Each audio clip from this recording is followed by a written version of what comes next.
হযরত নূহ আলাইহিস সালামের জামানায় 40 দিনের বন্যা।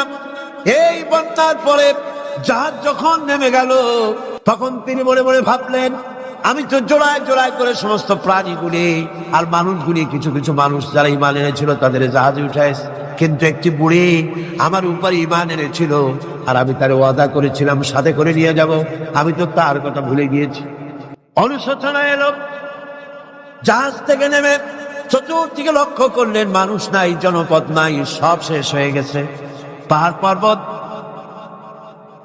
কাঠ হয়ে পড়েছে, বিল্ডিং গুলি শেষ হয়ে গিয়েছে, কোন জনপদে কোনো প্রাণী নাই, প্রাণী বলতে কিছুই নাই।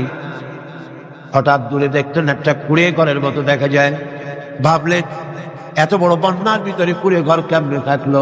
আস্তে করে হেঁটে গেলেন কুড়ে ঘরের কাছে। ভেতরে মানুষ আছে বলে মনে হলো।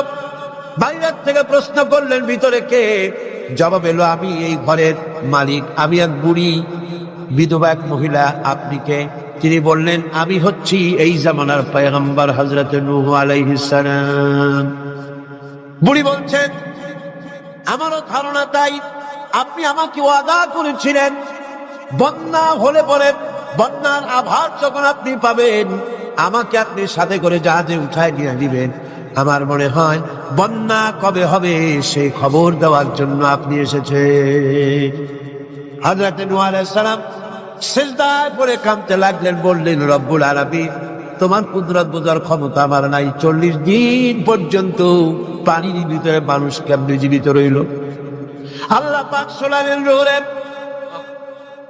বিপদ যখন এলো, তুমি তোমার উম্মতকে ভুলে যেতে পেরেছো, ভুলে গিয়েছো, কিন্তু আমি রব্বুল আলামিন রহমানুর রহিম, আমি আমার বান্দিরে ভুলি নাই। পানির স্রষ্টা আল্লাহ, পানির ভিতরে তিনি